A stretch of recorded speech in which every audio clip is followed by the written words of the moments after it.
Welcome to Newsballs, the unexpected facial frottage of current affair shows. This week, Turkey, socialism under attack from the faceless form of evil. Britain, socialism under attack from the punchable face of evil. A traditional Calais barbecue, and more pork-based destruction than 6 pints of cheeky Vimto. Embarrassing images of the Queen emerge. Barney the dinosaur, what was she thinking? New drugs show promise in slowing down the effects of Alzheimer's. And finally, new drugs show promise in slowing down the effects of Alzheimer's. That was cheap. It's staying in though, I'm definitely not above that sort of thing. We begin this week with the shittest of all the terrors, ism. Let's have a quick rundown of the top 5 terrors of all time. 5. Dactyls. 4. Cotter. 3. Pins. 2. Firma. And number 1. Patrick. A group of political activists in the southern Turkish town of Suruç pose for what could be their last photos. Just moments later, this blast will kill 32 and wound more than 100. Horrific. Now, these victims were mostly young because they were the youth wing of the Socialist Party of the Oppressed, which is a pro-Kurdish Marxist group.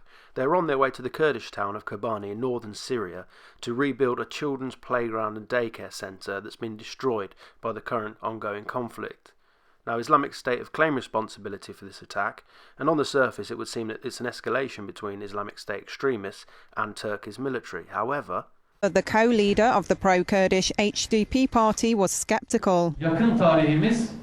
Recent history in Turkey shows us that those responsible for massacres in which the state played a role, which were carried out with support from within the state, have never been caught.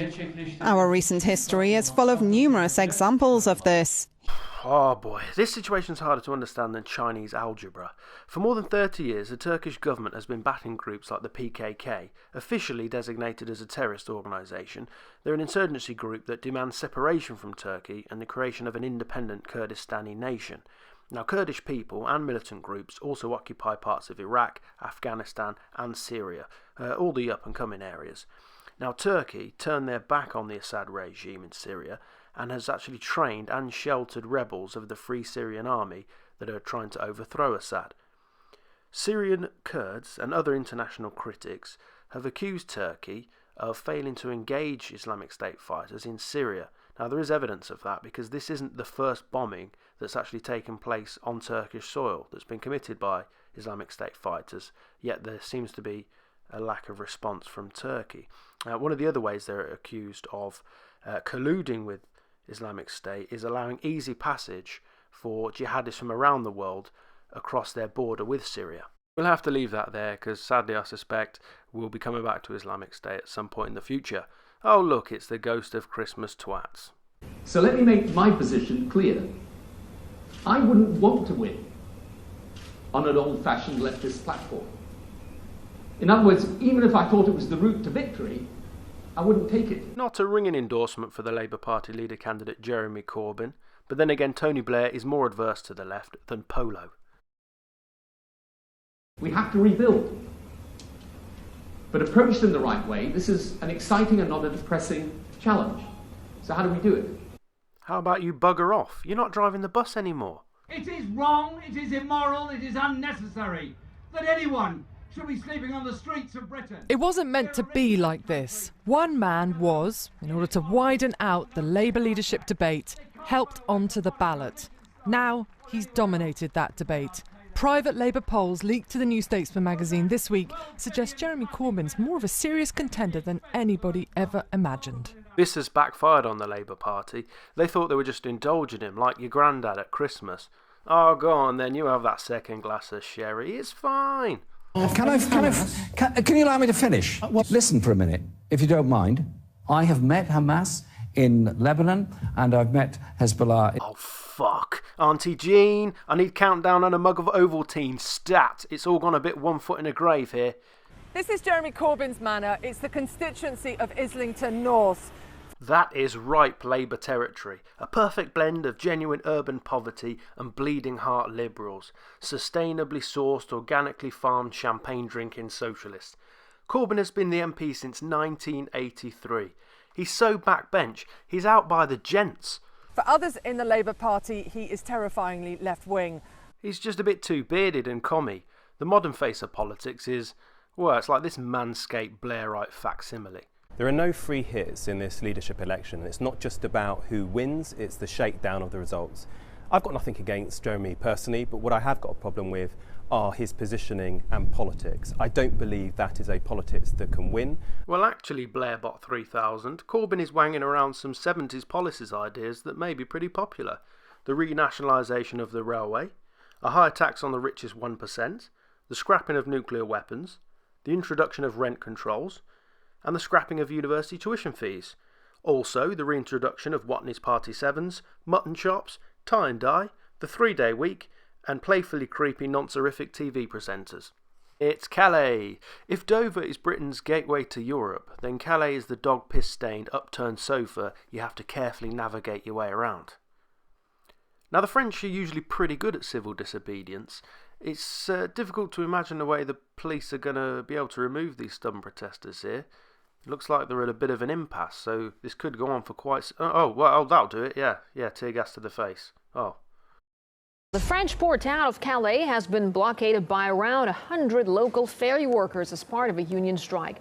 They have burned tires and closed off the port in protest at mass redundancies.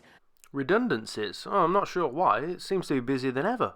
French port town of Calais has been blockaded by around 100 local ferry workers as part of a union strike.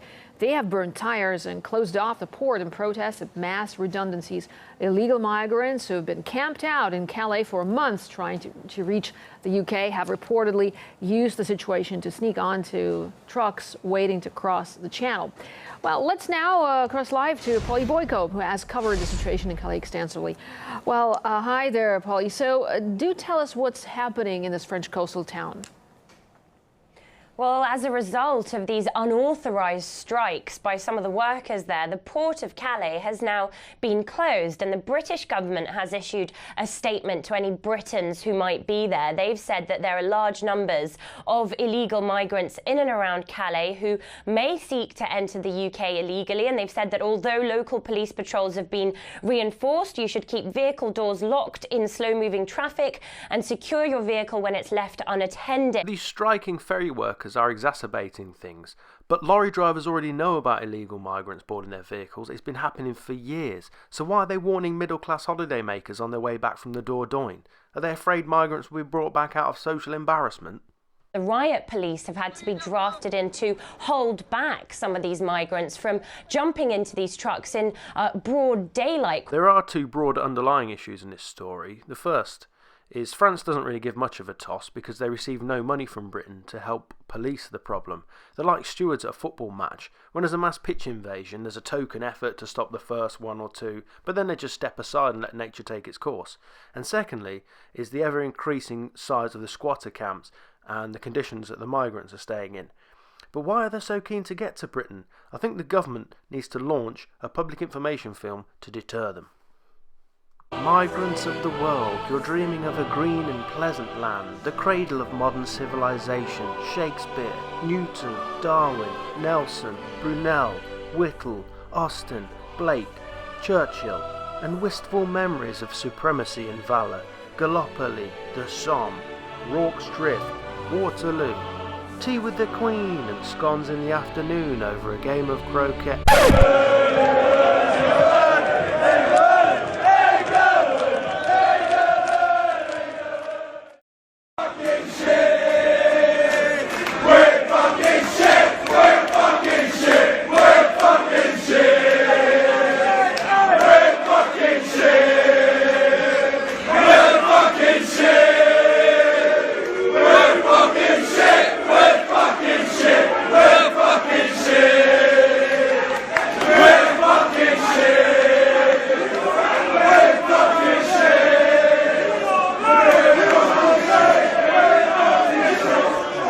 A 17-second film showing Queen Elizabeth at about 6 years old when she was just a princess, her sister Princess Margaret at her side, the Queen Mother, and their uncle, the Prince of Wales. Now, the film appears to show the royals performing the Nazi salute. The news reporter correcting herself there. It appears to show, because if you take enough photos of someone, eventually you will get one where they look like a Nazi, and you will get one where they look like they're jizzing their pants. Listen, don't mention the war. I mentioned it once, but I think I got away with it all right. So, it's all forgotten now, and let's hear no more about it. So that's 2 egg mayonnaise, a prawn Goebbels, a Hermann Göring, and 4 colded salads. No, wait a minute, I got a bit confused here. Sorry, I got a bit confused because everyone keeps mentioning the wars. The palace says, quote, "It is disappointing that film shot 8 decades ago and apparently from Her Royal Majesty's personal archive has been obtained and exploited in this manner." Not the tightest of defences. Do you remember Gary Glitter being caught with child porn when he sent his computer away for repair? I don't recall him saying at the time, "It is disappointing that film from my personal archive has been obtained and exploited in this manner. Shame on you, PC World, shame on you. Now if you excuse me, I've got a flight to catch." Queen's uncle Edward was accused of being a Nazi sympathizer during the rise of Hitler in the 1930s. He abdicated the throne in 1936 to marry American socialite Wallis Simpson. Now, earlier I spoke with Royals biographer Hugo Vickers about how he felt about the Sun's decision to release the film. First of all, they probably shouldn't have had it. Secondly, it will have been obtained by some strange method, and they won't tell us how they got it. And thirdly, of course, there should be a copyright issue. It's the Queen's copyright. It's her film, and it shouldn't have appeared. It's totally irrelevant. I agree with you there, Sir Chumley Toffballs. Let's face it, News International's record for obtaining information is about as above board as Robert Maxwell. But that still doesn't mean you're not a snivelling sycophant. Let's look closer at some interesting news out today from a major conference on Alzheimer's disease here in Washington. 2 drug companies, Eli Lilly and Biogen. Okay, Biogen, that makes sense. They sound like a pharmaceutical company. But Eli Lilly, that sounds more like a NASCAR driver's drinking buddy's cousin. New progress in the development of the first drugs to slow the progression of the disease, rather than simply alleviating symptoms. Both drugs target the buildup of amyloid plaques. Amyloid plaques? That's who the drinking buddy's cousin shares a trailer with. Let's take these drugs one by one. Oh, no way. The last time I heard that, I ended up putting a cat in a bin because I thought it was possessed by Krista Berg. Solanezumab. Oh, fuck it, go on then, I'll have a gram. But if any cats end up in any bins, I'm holding you personally responsible. So the findings here are really for the first time ever we have a drug company reporting out the results of a drug study. What? Really? They're not obliged to publish this information? Well, in that case, I'd like to announce my new drug, Dimazotwatapan. It gives you a renewed sense that your inane platitudinous drivel is somehow profound and insightful. I'm thinking of marketing it under a certain brand name. Alzheimer's disease is much more common in women than men. Uh-oh, don't do it, Fargo, don't do it. Maybe there are differences between men and women. Oh, shit. Are there theories about why? There are, and of course the first thing that springs to mind for many people is there may be hormonal differences. Oh, fucking hell, Fargo. That's it, I'm out of here before the liberal media backlash. I might see you next week. That's it from Newsballs. Start the Prius.